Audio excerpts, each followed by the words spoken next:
So my name is Hannea Milliman. I'm a dancer, choreographer, I am a social worker, I'm an author and a disability advocate. But more than anything, I'm someone who believes deeply in the power of movement, not just as an art form, but as a tool for healing and identity and inclusion. So a little bit about me. I'm from Dansville, New York, so that's like an hour and a half east of here. It's a very small town. And I started dancing when I was just 2 years old. Dance has been part of my life for as long as I can remember, and it's kind of been my first language. It's how I've connected with the world, how I've processed my emotions, and really how I've felt most like myself. Academically, I pursued both of my passions, dance and social work. In undergraduate, I earned a dual bachelor's degree from Nazareth University in 2024, and I recently just graduated with my master's in social work this past May. A lot of hard work. Thank you. I'm so glad it's done. That was a lot of hard work, but yeah. Most recently, I became an author. As you can see on the table, there's some copies of my book for you. There's a copy per family, which is something I never really added to or expected to add to my title, but it's definitely been a big part of how I've been sharing my voice and how I've advocated for people with disabilities on the larger scale and larger level.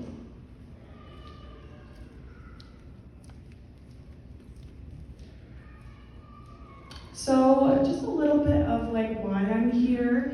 I'll talk more about this in depth in a couple other slides, but when I was 7 years old, I was diagnosed with a rare disease called Parsonage-Turner Syndrome with right brachial plexus neuritis caused by AFM, very long term, but that's when my life changed drastically. As a child, that kind of loss is more than physical. You lose your confidence, you lose your control and sense of normalcy. But throughout it all, dance remained that constant for me. It didn't leave me, but it transformed with me. And it became more than movement, it became my lifeline. I'm here today to show you how dance was used to reclaim my identity. But I also invite all of us to consider how movement in any body and any ability can create that sense of belonging and that sense of joy, and also create that space for empowerment and inclusion for people with all abilities.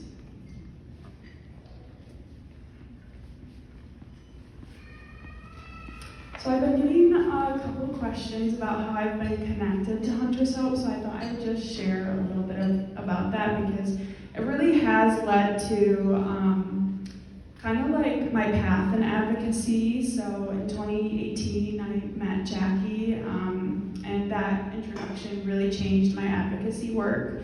Learning about Hunter's story and the strength of the Kelly and Waggoner families deeply moved me, and it was the first time I saw how personal experience could be used to uplift others and how grief could be turned into a sense of community.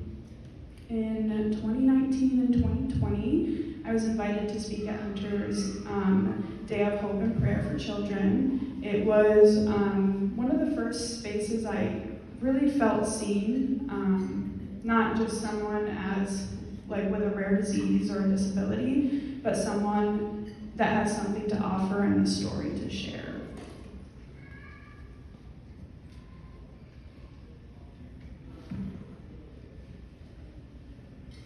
So my story, it starts on my birthday in 2009, September 18th.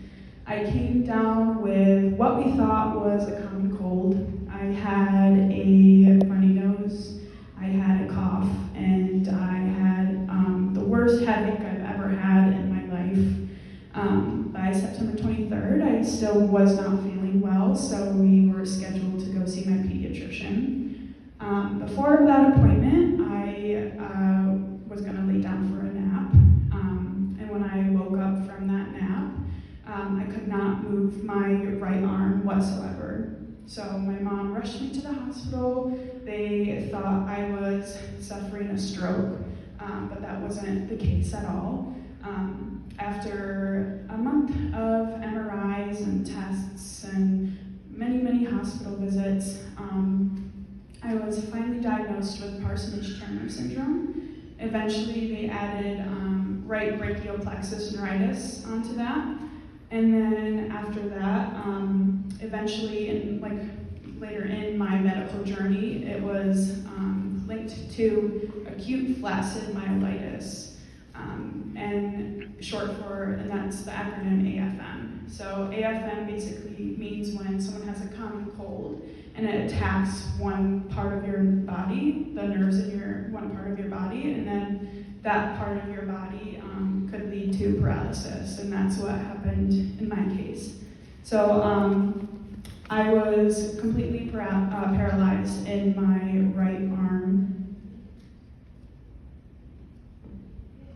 And just like that, at 7 years old, my life completely changed. There was no clear treatment and no clear timeline, and there was no cure.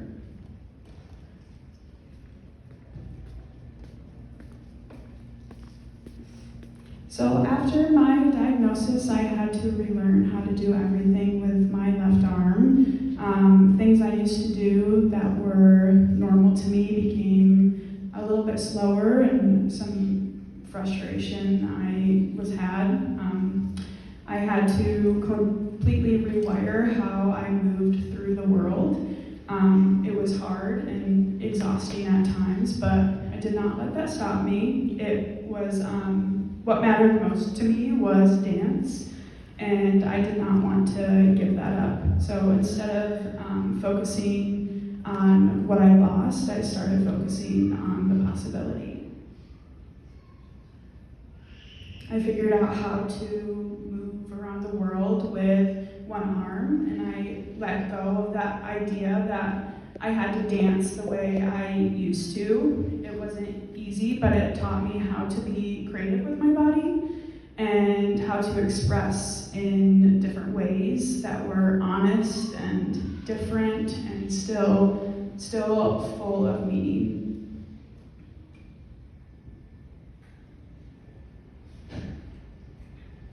So even as I was figuring out how to adapt in my daily life, I had to completely reimagine what dance looked like for me. I couldn't use my right arm, so I learned how to move differently. I used my left arm, I used breath, I used different intention behind my movement, which is something I didn't really experience before my paralysis.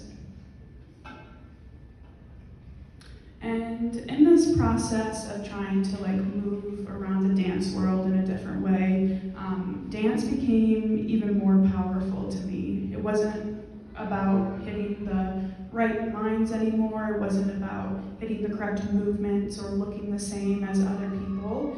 It was about expressing something real. And I kept performing. I choreographed pieces that told my story, and I also honored the challenges and strengths that in my body. And over time, I stopped seeing my disability as something to work around and started seeing it as something that shaped my artistry. I didn't just return to dance, but I rebuilt my relationship with dance. And it became the place where I felt the most confident and the most capable and the most like myself.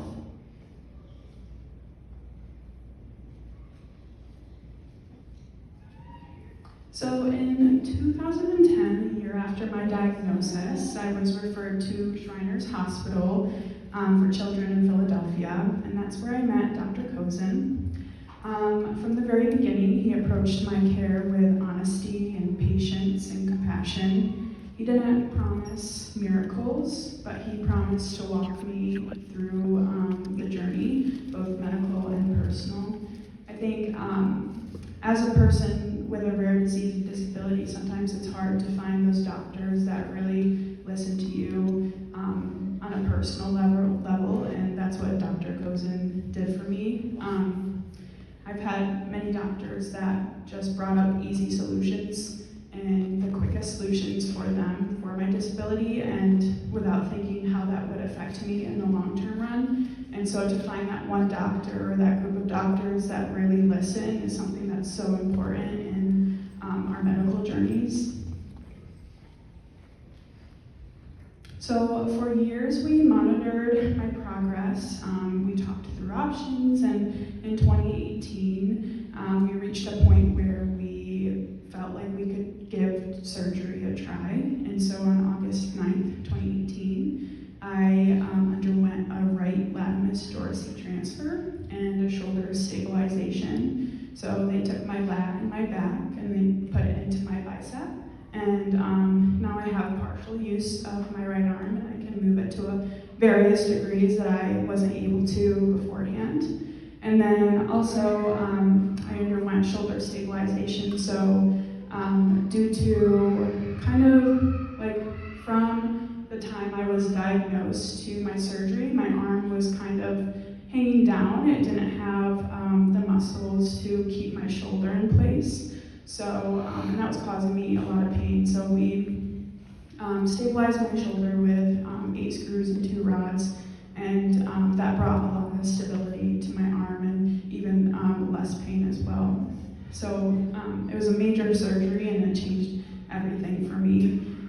For the first time in 9 years, I regained some movement in my right arm. I could lift and rotate and reach in ways that I hadn't been able to since I was 7 years old. And it wasn't a cure. I didn't expect it to be, but it gave me something, and something that I hadn't had in a long time, and that was possibility. I call it my miracle surgery, not because it fixed everything, but because it reminded me that growth is still possible, even after a long chapter of adapting and waiting. And I'll always be grateful for Dr. Kozin and the Shriners team for walking alongside me with hope and honesty. So the care I received at Shriners and the support I felt from Hunter's Hope kind of showed me what it means to be seen, heard, and believed in. And that's what inspired me to study dance and social work in college. At first, they seemed like 2 separate passions. I always get the question, how are you gonna integrate dance into social work? And I was like, I don't know either, but I figured out a way. And but the more I lived it and the more I experienced it, it helped. I realized that they're more connected than anyone thinks. Dance helped me reconnect with my body, while social work is helping me reconnect with others and support others. And together they gave me a way to understand healing is not just a physical process, but an emotional and spiritual and a deeply creative one. And now I use both to advocate for inclusion and accessibility and empowerment, especially for children and young adults navigating disability. And this work kind of brings everything full circle for me. It's not getting back to who I was before my diagnosis, but it's about growing into the person I've always meant to become.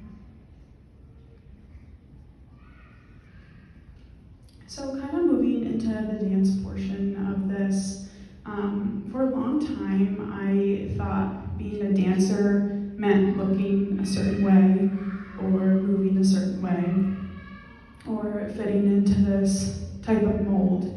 In the dance world, it kind of has this ideal body, and that ideal body is someone who's able-bodied and someone who looks a certain way and dances a certain way. And it kind of excludes other people. If you don't look that way or you don't fit that mold, it excludes you. So But especially through college, I've learned dance isn't about perfection, and it's about expression. It's not about being symmetrical or being flexible and doing all these flips and tricks. It's not about matching the person next to you. It's about telling your story and your truth with your body. And when you understand that, you realize that everybody is capable of dancing, and everybody has a story, and everybody has something to say through dance. And disability doesn't take away from that, it shapes it. It asks us to move differently, to imagine differently, and that's where some of the most powerful art comes from. In the dance world, I feel like we need to stop asking, like, can this person dance? And start asking, like, what happens when this person dances? Because dance is and always has been for everyone, and that's something I'm very extremely passionate about and what I believe in.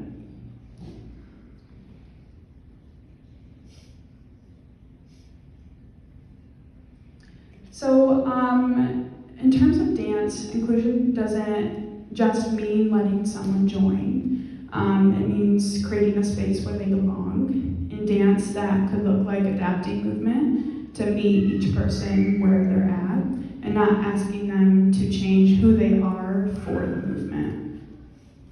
That might mean seated choreography, and that might mean using props or focusing on gestures or exploring rhythm, maybe through breath or facial expressions. It might look like a room where no two dancers are doing the same exact thing, and that's okay. And when we prioritize expression over looking uniform, the result is powerful, and it's human, and it's art. And just as importantly, it's healing. Because for people with disabilities, the experience of feeling fully included and in something that's joyful and creative and empowering is incredibly meaningful, and they're not being accommodated in this space, but they're being celebrated. And so I have some pictures up here. I've done many dance and movement groups, but this specific one was during my undergraduate semester for social work. I was working at a group home for individuals with intellectual and developmental disabilities, and I got the opportunity to do a dance group with them, and I really approached this group, and how can I get everyone moving? How can I celebrate us being in this space and sharing this experience together? So I decided to bring in some scarves, and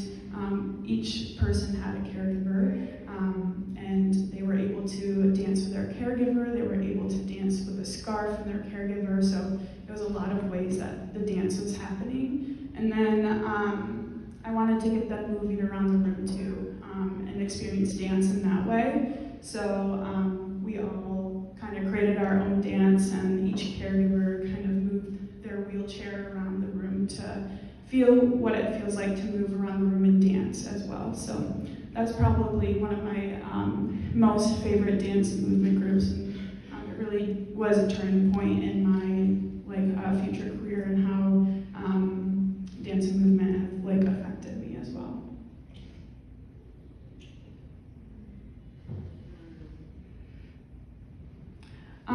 As you can see, you all have a copy of my book on your table. I don't know if you need to pass them down or anything, but it should be one per family, and there's some stickers as well. But this is a quote from my book, Dancing My Way. Dance is not about doing it one way, it is about doing it your way. It honors everybody, every story, and every way of moving. I wrote Dancing My Way to tell my story in a way that kids or really anyone could connect with, especially people who faced medical journeys or who move around the world a little differently. It's a children's book, but it's also a message. It's about creativity and adaptation, and the joy that comes from embracing who you are and not trying to be someone else. I didn't write it just for dancers, but I wrote it for any child or anyone who's ever felt like the arts weren't meant for them, because they are.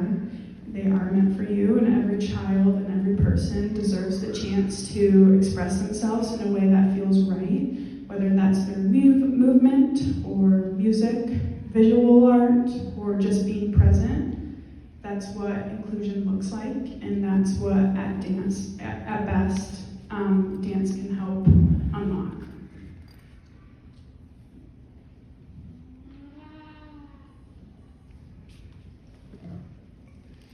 Alrighty, so thank you so much for being here with me and for letting me share the space with you.